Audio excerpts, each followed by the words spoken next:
जिस तरह हमने पिछले वीडियो में पॉलिटिकल साइंस के डिसिप्लिन के हिस्ट्री को समझा, उसी तरह आज इस वीडियो में हम इंटरनेशनल रिलेशंस के डिसिप्लिन के हिस्ट्री को समझने की कोशिश करेंगे।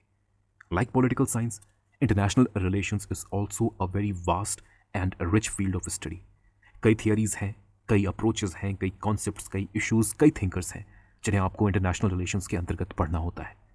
लेकिन सवाल हमेशा आपके सामने ये भी बना रहता है कि आखिर हमें कितने टॉपिक्स को पढ़ने की ज़रूरत है। इंटरनेशनल रिलेशंस के अंतर्गत आखिर हमें कितने टॉपिक्स को कवर करने की ज़रूरत है, जिन टॉपिक्स को अगर हमने पढ़ लिया, समझ लिया, तो किसी भी कॉम्पिटिटिव एग्जाम में इंटरनेशनल रिलेशन से पूछे गए किसी भी क्वेश्चन को सॉल्व करने में हम केपेबल होंगे। आपके इसी क्वेश्चन को आंसर करने के लिए हमने ये लिस्ट तैयार किया है। A list of all the major theories, approaches, concepts, issues, and thinkers in international relations. If you have knowledge and understanding of all these 100 topics of international relations, then you can literally become unbeatable in the subject. आप इन topics को कहीं से भी पढ़ सकते हैं। मैंने आपको एक एग्जॉस्टिव लिस्ट प्रोवाइड कर दिया है। You can study them from anywhere you want. लेकिन अगर आप इन सभी 100 टॉपिक्स का एक वन स्टॉप सोल्यूशन चाहते हैं, where all these topics are explained in one place by me and in the most conceptually and factually clear manner possible, then you can avail our first crash course on international relations. International relations का हमारा पहला crash course आपके सामने मौजूद है। इस crash course में आपके स्क्रीन पर दिख रहे इंटरनेशनल रिलेशंस के इन सभी 100 टॉपिक्स को हमने detailed, exhaustive and conceptually clear way में कवर किया है। नॉट ओनली दिस, इस क्रैश कोर्स के साथ हम एक और स्पेशल कोर्स भी लॉन्च कर रहे हैं। This is a special course on international law. कई कॉम्पिटिटिव एग्जाम्स के लिए आपको इंटरनेशनल लॉ को एक सेपरेट यूनिट की तरह पढ़ना होता है।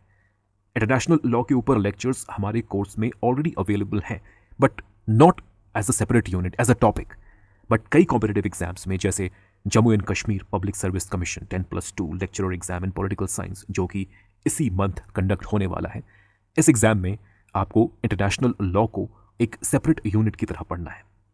इन जैसे एग्जाम्स के रिक्वायरमेंट को ध्यान में रखते हुए और कई स्टूडेंट्स के फीडबैक्स मिलने के बाद हमने ये डिसाइड किया है कि we are going to launch a separate special course on international law. तो ये कोर्स आपके सामने मौजूद है। इंटरनेशनल लॉ के इस कोर्स में हम इन 50 टॉपिक्स को, इंटरनेशनल लॉ के इन 50 टॉपिक्स को कवर कर रहे हैं। तो इंटरनेशनल रिलेशंस के 100 टॉपिक्स, इंटरनेशनल लॉ के 50 टॉपिक्स और प्रीवियसली लॉन्च्ड पॉलिटिकल थियरी के क्रैश कोर्स के 100 टॉपिक्स, टोटल 250 टॉपिक्स। अगर आपने इन 250 टॉपिक्स को हमारे इन क्रैश कोर्सेज और स्पेशल कोर्सेज के माध्यम से कवर कर लिया, then you are going to be in a really good position, a formidable position in any exam that you are going to appear in the coming months in the subject of political science. और आने वाले महीनों में political science में कई important exams conduct होने वाले हैं। So these courses are really going to help you in clearing those exams, in succeeding those exams. और इन कोर्सेज में एनरोलमेंट के लिए, इन कोर्सेज से रिलेटेड और अधिक जानकारी के लिए आप व्हाट्सएप के माध्यम से हमें इस नंबर पर कॉन्टैक्ट कर सकते हैं। Now coming back to the topic of this video, a brief history of the discipline of international relations. International relations के डिसिप्लिन के हिस्ट्री को समझने के लिए हमारे लिए कुछ क्वेश्चंस को आंसर करना बहुत ज़रूरी है। जैसे, what is international relations? Why we need international relations? How did this subject come into existence? What do we study in international relations? अगर आप इंटरनेशनल रिलेशंस के एक स्टूडेंट हैं तो आपके पास इन सभी सवालों का एक सटीक जवाब होना चाहिए। सबसे पहले देखते हैं कि व्हाट इज इंटरनेशनल रिलेशंस। तो international relations is a branch of political science, a sub field of political science which studies relations of nation states with each other and with international organisations. Political science का एक branch, एक सब field जो countries के बीच के relations को study करता है, कंट्रीज और दूसरे इंटरनेशनल ऑर्गेनाइजेशंस के बीच के रिलेशन को स्टडी करता है। लेकिन सवाल यहां पर यह है कि इस तरह के इंटर स्टेट रिलेशंस को सिस्टमैटिकली स्टडी करने की ज़रूरत क्यों पड़ी? Why do we study this inter state relations? क्या हो अगर हम इंटर स्टेट रिलेशंस को स्टडी ना करें, ये समझने की कोशिश ना करें कि कैसे कंट्रीज इंटरनेशनल लेवल पर एक दूसरे के साथ इंटरैक्ट करती हैं, एक दूसरे के साथ बिहेव करती हैं? देखिए, this discipline of international relations, it is the direct result और the direct effect of world war one. World war one से पहले इंटरनेशनल रिलेशंस को डिप्लोमेटिक हिस्ट्री और इंटरनेशनल लॉ की तरह स्टडी किया जाता था. There was no separate branch called international relations, no separate discipline called international relations before World War I. World War I से पहले interstate relations को study किया जाता था, लेकिन as diplomatic history, as international law, not as international relations. World War I की वजह से जो devastation create हुआ, जो human sufferings हमने देखी, loss of life जो हमने देखा, इन चीज़ों को देखकर, observe करके, कई लोगों के मन में, कई स्कॉलर्स, डिप्लोमैट्स, पॉलिटिशियंस, इनके मन में ये बात आई कि वर्ल्ड वॉर वन जैसी घटना दोबारा नहीं होनी चाहिए. This should not repeat itself. कोई नहीं चाहता था कि वर्ल्ड वॉर वन जैसी घटना दोबारा हो. लेकिन सवाल यहां पर फिर से वही आया कि how we are going to prevent another world war from happening, how we can prevent states from fighting with each other. कैसे हम ये रोक सकते हैं? इन सवालों का हमारे पास कोई सटीक, कोई सिस्टमैटिक, कोई साइंटिफिक आंसर नहीं था. साइंटिफिक सिस्टमैटिक आंसर्स को खोजने की जरूरत थी. We needed systematic and scientific answers explaining how countries interact with each other, why countries interact with each other, the way they interact with each other, and how their behavior can be molded, can be shaped, can be controlled and can be predicted. जब तक हमारे पास इन सवालों के सटीक जवाब नहीं होते, war और खासकर वर्ल्ड वॉर जैसी घटना को प्रिवेंट करना, होने से रोकना, इस ऑब्जेक्टिव को हम अचीव नहीं कर पाते. तो इन्हीं सवालों के सिस्टमैटिक साइंटिफिक आंसर्स को ढूंढने के लिए, इन्हीं एक्सप्लेनेशंस, इन्हीं अंडरस्टैंडिंग और इनसाइट्स को जनरेट करने के लिए इंटरनेशनल रिलेशंस के एक सेपरेट डिसिप्लिन को वर्ल्ड वॉर वन के बाद एस्टैब्लिश किया गया. 1919 में एक वेल्दी इंडस्ट्रियलिस्ट हुए डेविड डेविस, जो वर्ल्ड वॉर वन से काफ़ी डिस्टर्ब्ड थे. वर्ल्ड वॉर वन में ह्यूमन सफरिंग्स को देखकर, लॉस ऑफ लाइफ्स को देखकर, this industrialist named David Davis, he was very disturbed और ये चाहते थे कि वर्ल्ड वॉर वन जैसी घटना दोबारा ना हो और वॉर के इंसिडेंट को, वॉर के फिनोमेना को, इंटर स्टेट बिहेवियर को सिस्टमैटिकली, साइंटिफिकली एक सब्जेक्ट के तहत, एक डिसिप्लिन के तहत स्टडी किया जाए. तो डेविड डेविस के द्वारा 1919 में यूनिवर्सिटी ऑफ वेल्स को एक बहुत बड़ा फंड प्रोवाइड किया गया. ये फंड उन्होंने यूनिवर्सिटी ऑफ वेल्स को इसलिए प्रोवाइड किया ताकि यूनिवर्सिटी ऑफ वेल्स के तहत इंटरनेशनल रिलेशंस का एक सेपरेट डिपार्टमेंट एस्टैब्लिश किया जा सके, एक सेपरेट चेयर एस्टैब्लिश किया जा सके. तो डेविड डेविस के द्वारा दिए गए फंड को यूज करते हुए यूनिवर्सिटी ऑफ वेल्स ने 1919 में इंटरनेशनल रिलेशंस के लिए एक सेपरेट चेयर को एस्टैब्लिश किया. This particular chair, this particular department at that point of time was named as Woodrow Wilson Chair of International Politics. Alfred Zimmermann, Woodrow Wilson Chair of International Politics को hold करने वाले international relations के पहले scholar बने, पहले professor बने.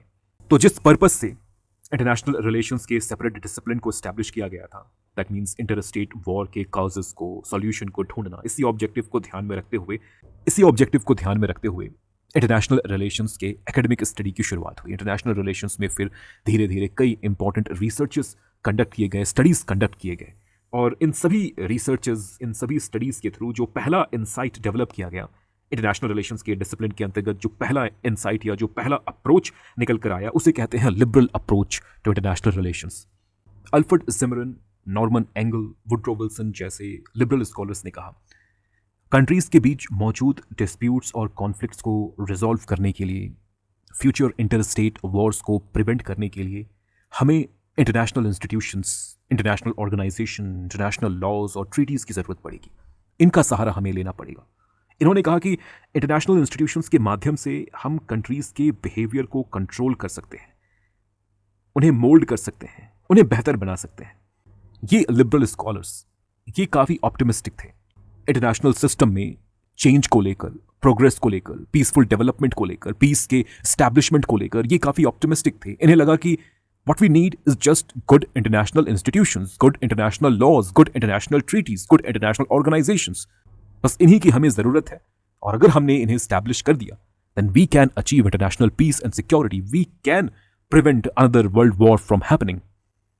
Liberal scholars ने liberal approach के सक्सेस के प्रूफ के रूप में लीग ऑफ नेशंस जैसे इंटरनेशनल ऑर्गेनाइजेशन के एस्टैब्लिशमेंट का एग्जाम्पल दिया, केलॉग-ब्रियांट पैक्ट जैसे ट्रीटीज का एग्जाम्पल दिया. ये जो अप्रोच है, this approach was dominant in international relations during the inter war period. 1919 से लेकर 1939 का जो पीरियड है, इसे हम इंटर वॉर पीरियड कहते हैं. The period after the end of first world war and the beginning of second world war, inter war period में लिबरल अप्रोच इंटरनेशनल रिलेशंस में एक डोमिनेंट अप्रोच हुआ करता था।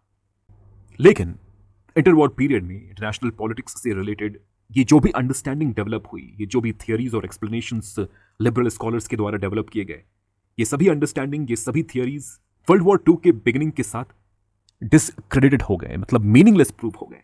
इंटरनेशनल रिलेशंस के सेपरेट डिसिप्लिन को एस्टैब्लिश किया गया था ताकि वॉर के काउजेस को और सोल्यूशन को स्टडी किया जा सके और फ्यूचर वॉर्स को प्रिवेंट किया जा सके। But World War II could not be prevented. World War II could not be prevented, and this represented a failure of the current dominant approach, that is the liberal approach in international relations. World War II का होना इस बात का proof था कि international politics की understanding में अभी भी कहीं ना कहीं गैप्स मौजूद हैं. We have not been able to understand international politics and international relations completely. Scholars ने ये नहीं कहा कि लिबरलिज्म के असम्पशंस, लिबरलिज्म के ऑब्जर्वेशंस पूरी तरह से गलत है. इनफैक्ट कई स्कॉलर्स के द्वारा यह कहा गया कि liberalism was incomplete. The observation, the explanations given by liberalism, it was incomplete. कई गैप्स हैं जिन गैप्स को फिल करने की ज़रूरत है, और इन्हीं गैप्स को फिल करने के लिए, इंटरनेशनल रिलेशंस के हमारे अंडरस्टैंडिंग को कंप्लीट बनाने के लिए, इंटरनेशनल पॉलिटिक्स के हमारे अंडरस्टैंडिंग को कंप्लीट बनाने के लिए इंटरनेशनल रिलेशंस में एक नए अप्रोच का राइज होता है, and that approach is called realist approach. E.H. Carr, Morgenthau, John Herz जैसे इंटरनेशनल रिलेशंस के स्कॉलर्स लिबरलिज्म के इन गैप्स को हाईलाइट करते हैं. These scholars and their work, their researches, their studies, it gives rise to, or it gives birth to, a new approach in international relations called realism.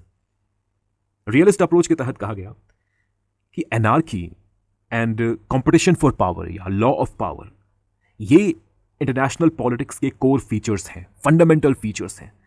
आप इन्हें override नहीं कर सकते. You cannot override anarchy and the impact and consequences of anarchy, and you cannot override the urge to secure more and more power, the law of power. इन्हें आप override नहीं कर सकते. आप जितनी भी इंटरनेशनल ऑर्गेनाइजेशंस बना ले, इंटरनेशनल लॉज बना ले, ट्रीटीज बना ले, they are going to work. ये इंटरनेशनल ऑर्गेनाइजेशन, ये लॉज, ये ट्रीटीज, ये वर्क करेंगी, लेकिन ये तब तक वर्क करेंगी जब तक इन ऑर्गेनाइजेशन, इन ट्रीटीज, इन लॉज के तहत मौजूद जो कंट्रीज हैं उनके इंटरेस्ट सर्व हो रहे हैं. कंट्रीज इंटरनेशनल ऑर्गेनाइजेशन का पार्ट बन सकती हैं. Liberals were right, they can become part of international organization, they can become part of international treaties, they can sign international treaties, international agreement. लेकिन ये तब तक होगा जब तक उनके इंटरेस्ट यहां पर फुलफिल होंगे. अगर ये ऑर्गेनाइजेशंस, ये ट्रीटीज, ये अग्रीमेंट्स कंट्रीज के इंटरेस्ट के अगेंस्ट जाने लगे, तो these countries they can withdraw their membership from these international organizations. They can break the treaties, they can break the rules, they can break the laws. This was the insight, the core assumption of realism in international relations. Realism, liberalism के बीच ये जो debate है, ये debate चलता रहेगा. एक दूसरे की कमियों को दोनों ही अप्रोचेस हाईलाइट करते रहेंगे और इनके भीतर बदलाव भी आएगा. Liberalism would turn into neo liberalism, और भी लिबरलिज्म के कई वेरिएंट्स इमर्ज करेंगे. Realism would turn into neo realism, और भी रियलिज्म के कई वेरिएंट्स इमर्ज करेंगे. And the debate is still continuing in international relations. Liberalism के वेरिएंट्स और रियलिज्म के वेरिएंट्स के बीच जो डिबेट है वो आज भी इंटरनेशनल रिलेशंस में मौजूद है. रियलिज्म के अलावा इसी पीरियड में एक और अप्रोच इंटरनेशनल रिलेशंस में डेवलप हुआ जिसे कहते हैं Marxist approach to international relations. इस अप्रोच में ये कहा गया that there are different countries in the world, और हर कंट्री में आपको दो क्लासेस मिलेंगी. The capitalist class, that means the propertied class, the haves, and the working class, that means the property less class, the have nots. Marxist scholars कहते हैं कि it is the capitalist class which controls the power, the ruling power, the government और the state of a country. There are different countries in the world, different states in the world, but one thing is common among all of them. And what is common? That the machinery of the government, the ruling power, it is controlled by the capitalist class. In all these states, the ruling power is controlled by the capitalist class. और capitalist class हमेशा एक particular goal के प्रति oriented होती है. What is that goal? That is the goal to earn profit, more and more profit. और profit कैसे earn किया जाएगा? By selling your commodities in different markets. If you expand your market, you increase the sale of your commodities, and by increasing the sale of your commodities, you increase your profit. तो capitalist class हमेशा profit को pursue करेंगे और profit के लिए नए markets को ढूंढेंगे, अपने कमोडिटीज के लिए, अपने प्रोडक्ट्स के लिए नए मार्केट्स को ढूंढेंगे। Capitalist class would work to continuously expand their profit by expanding the market for their commodity. और ये एक्सपेंशन कैसे होगा? मार्केट का एक्सपेंशन कैसे होगा? War is one of the tool that is used by the capitalist class to expand the market for their commodities. Marxist IR scholars के according war एक policy है जिसे कैपिटलिस्ट स्टेट्स के द्वारा अपने मार्केट को एक्सपैंड करने के लिए और कैपिटलिज्म को स्प्रेड करने के लिए यूज किया जाता है। और कैपिटलिस्ट क्लास वॉर के इस नीति को, इस फॉरेन पॉलिसी को इसलिए भी यूज करती है क्योंकि वॉर से, युद्ध से कैपिटलिस्ट क्लास को कोई नुकसान नहीं होता। वॉर के जो नेगेटिव कॉन्सिक्वेंसेज हैं, ये नेगेटिव कॉन्सिक्वेंसेज कैपिटलिस्ट क्लास के लोग एक्सपीरियंस नहीं करते। वर्किंग क्लास के लोग होते हैं जो वॉर में फाइट करते हैं। It is the people from working class who fight in the war, who lose their lives in the war. लेकिन वॉर का जो पॉजिटिव आउटकम है, that is the expansion of the market, this is in favour of the capitalist class. तो अभी तक हमने जितने भी डोमिनेंट अप्रोचेस को इंटरनेशनल रिलेशंस में देखा, somehow they were concerned about war, the causes of war, conflict, causes of conflict and conflict resolution. लेकिन इंटरनेशनल रिलेशंस का स्कोप सिर्फ वॉर और कॉन्फ्लिक्ट तक ही लिमिटेड नहीं है। हाँ, शुरुआती दिनों में the scope of international relations it was limited to the study of war, to the study of conflict and the solution and causes of war and conflict. लेकिन जैसे जैसे समय बीतता गया, इंटरनेशनल रिलेशंस का स्कोप भी ब्रॉड होता गया। कई इंपॉर्टेंट डेवलपमेंट्स इंटरनेशनल स्फीयर में हुए, जिन डेवलपमेंट्स ने इंटरनेशनल रिलेशंस के सब्जेक्ट को, फील्ड ऑफ स्टडी को, इसके स्कोप को इम्पैक्ट किया। इसी तरह का एक मेजर डेवलपमेंट था वर्ल्ड वॉर II के बाद एक नए ग्लोबल इकोनॉमिक ऑर्डर को एस्टैब्लिश करना। ब्रिटन वुड इंस्टीट्यूशंस के माध्यम से वर्ल्ड वॉर II के बाद एक नए ग्लोबल इकोनॉमिक ऑर्डर को एस्टैब्लिश किया गया। इस इकोनॉमिक ऑर्डर, इस पोस्ट वॉर इकोनॉमिक ऑर्डर को स्मूथ बनाने के लिए, इसके स्मूथ फंक्शनिंग को इंश्योर करने के लिए कई इंपॉर्टेंट इंस्टीट्यूशंस को बनाया गया। ये सभी इंस्टीट्यूशंस 1944 में हुए ब्रिटन वुड कॉन्फ्रेंस में तैयार किए गए। 3 इंस्टीट्यूशंस इस कॉन्फ्रेंस से निकल कर आते हैं: IMF, international monetary fund, world bank and GATT, general agreement on trade and tariff, जो कि बाद में वर्ल्ड ट्रेड ऑर्गेनाइजेशन में तब्दील हो जाएगा। ये जो इंटरनेशनल इकोनॉमिक इंस्टीट्यूशंस हैं, इन इंटरनेशनल इकोनॉमिक इंस्टीट्यूशंस की वजह से ग्लोबल इंटरनेशनल ट्रेड ये काफ़ी बढ़ता है। वर्ल्ड वॉर II के बाद ग्लोबल इंटरनेशनल ट्रेड में बढ़ोतरी होती है, इकोनॉमिक इंटीग्रेशन बढ़ता है, इकोनॉमिक ग्लोबलाइजेशन की गति में बदलाव आता है। और कहीं ना कहीं इस इंक्रीज्ड इकोनॉमिक इंटीग्रेशन, इस इंक्रीज्ड इकोनॉमिक कोऑपरेशन का इम्पैक्ट हमें कंट्रीज के बिहेवियर में भी देखने को मिलता है। कंट्रीज के बीच कॉन्फ्लिक्ट्स कम होने लगते हैं, इंटर स्टेट कॉन्फ्लिक्ट और वॉर की संख्या ड्रास्टिकली रिड्यूस होती है। खासकर यूरोप और अमेरिका के रीजन में हमें ये पॉजिटिव डेवलपमेंट देखने को मिलते हैं। तो trade and economic integration, arrival of trade and economic integration, इसने इंटरनेशनल रिलेशंस में एक नए वेरिएबल को इंट्रोड्यूस किया। A new variable in the form of trade and economic integration was introduced in international relations, the studies and researches of international relations. इस नए variable को, economic integration, economic cooperation के इस नए वेरिएबल को explore करते हुए, स्टडी करते हुए कई नए थियरीज को इंटरनेशनल रिलेशंस में डेवलप किया गया। इन थियरीज, इन एक्सप्लेनेशंस को हम ब्रॉडली ग्लोबल गवर्नेंस के टॉपिक के अंतर्गत रखते हैं। ग्लोबल गवर्नेंस में भी एक टॉपिक है ग्लोबल इकोनॉमिक गवर्नेंस, तो ग्लोबल इकोनॉमिक गवर्नेंस के टॉपिक के अंतर्गत इन थियरीज एंड एक्सप्लेनेशंस को रखा गया। यहाँ पर आपके लिए ग्लोबल गवर्नेंस के मतलब को समझना भी जरूरी है। What is global governance? देखिए, बिना किसी सेंट्रलाइज्ड अथॉरिटी या गवर्निंग बॉडी के एक रूल बेस्ड कोऑपरेटिव सिस्टम को स्टैब्लिश करना, this is what is called governance. This is what is called governance. और जब ये ग्लोबल लेवल पर हो तो इसे हम ग्लोबल गवर्नेंस कहते हैं। बिना किसी सेंट्रलाइज्ड अथॉरिटी या गवर्निंग बॉडी के एक रूल बेस्ड कोऑपरेटिव सिस्टम को स्टैब्लिश करना, एक predictable rule based cooperative system को स्टैब्लिश करना, this is what is governance. And when this happens at international level we call it global governance. Post world war II international economic order, global governance, to be specific global economic governance का एक best example है।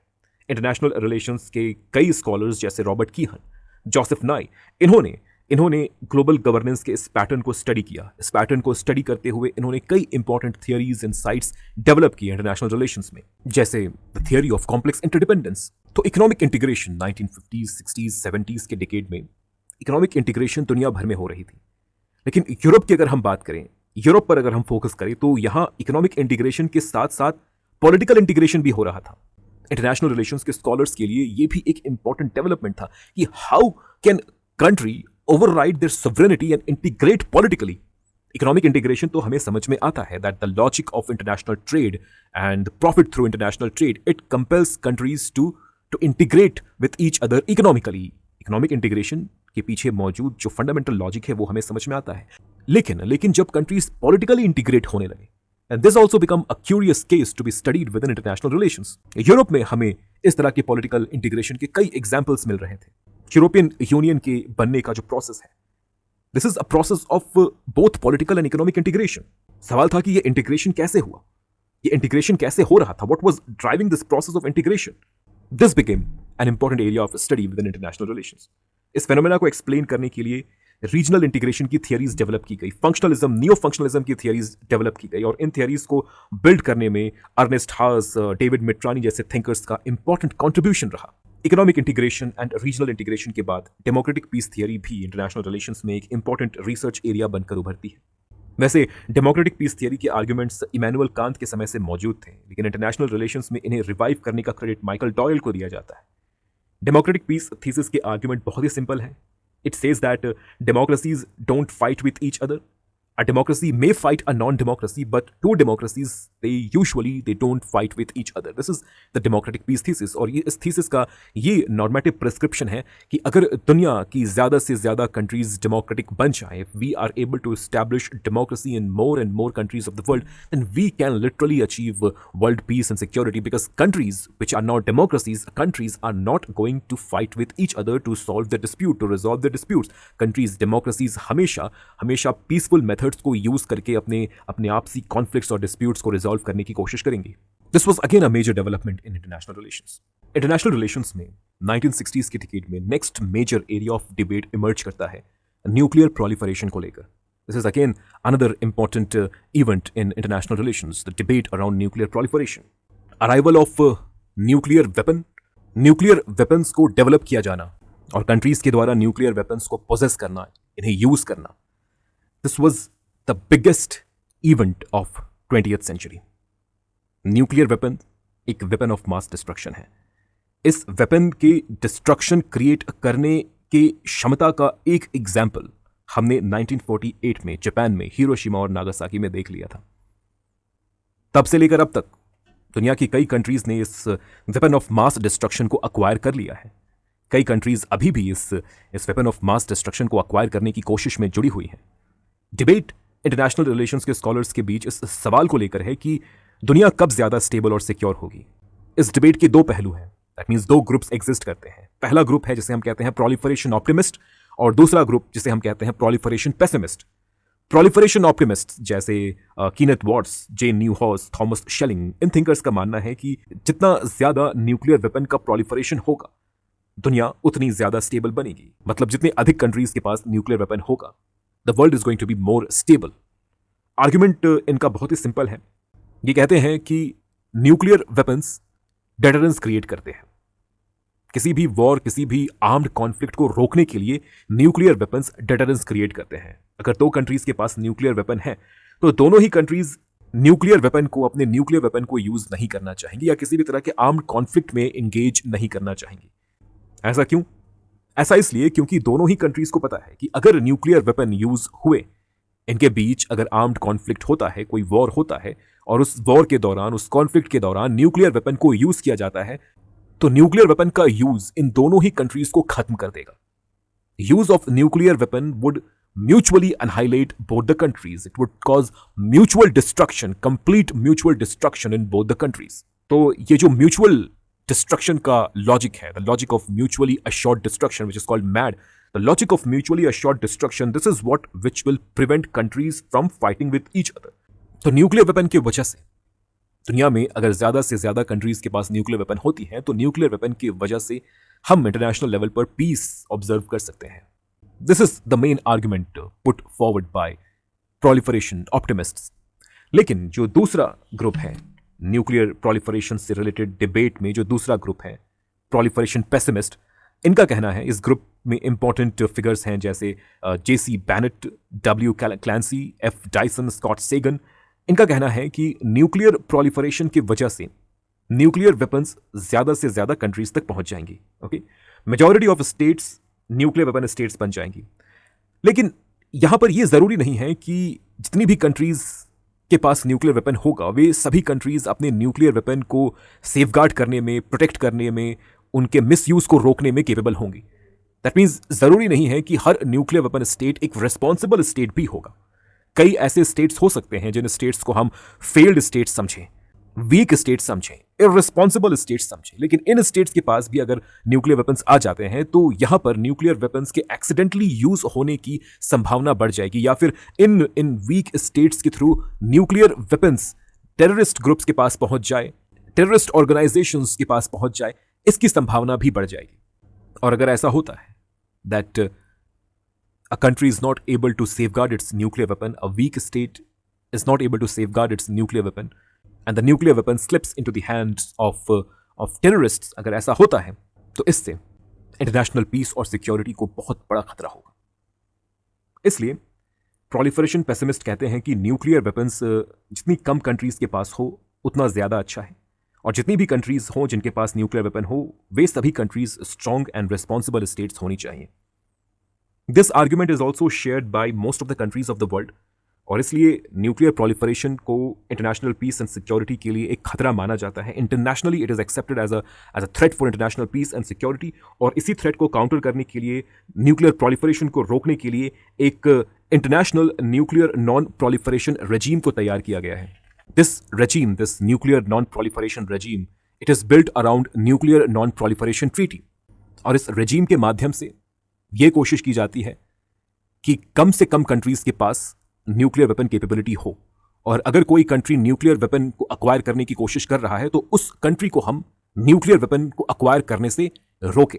Nuclear proliferation के अलावा और भी कई issues हैं, और भी कई ग्लोबल इश्यूज हैं जिन इश्यूज को रिजॉल्व करने के लिए कंट्रीज का एक साथ आना जरूरी है। अगर कंट्रीज एक साथ नहीं आएंगी, आपस में कोऑपरेट नहीं करेंगी, तो इन ग्लोबल इश्यूज को रिजॉल्व नहीं किया जा सकता। इन ग्लोबल इश्यूज को रिजॉल्व करने के लिए institutions, rules, norms, treaties, conventions, इन सभी का एक नेटवर्क बनाना जरूरी है, और यही वो नेटवर्क है कंट्रीज के बीच कोऑपरेशन को एस्टैब्लिश करने के लिए बनाया गया। यही वो नेटवर्क है, network of institutions, rules, norms, treaties, conventions, जिसे हम रेजीम कहते हैं।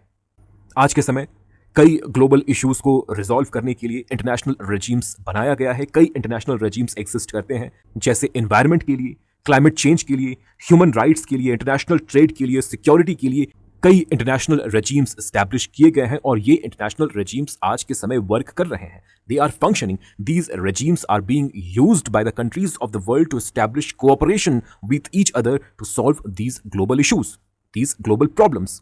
इन इंटरनेशनल रेजीम्स को स्टडी करना, फिर चाहे वो न्यूक्लियर नॉन प्रोलिफरेशन के लिए बनाया गया रेजीम हो, या क्लाइमेट चेंज, एनवायरमेंट के लिए बनाया गया रेजीम हो, या इंटरनेशनल ट्रेड, ह्यूमन राइट्स के लिए बनाया गया रेजीम हो, इन रेजीम्स को स्टडी करना, इनके लिए थियरीज बिल्ड करना, this is also an important area of study in international relations.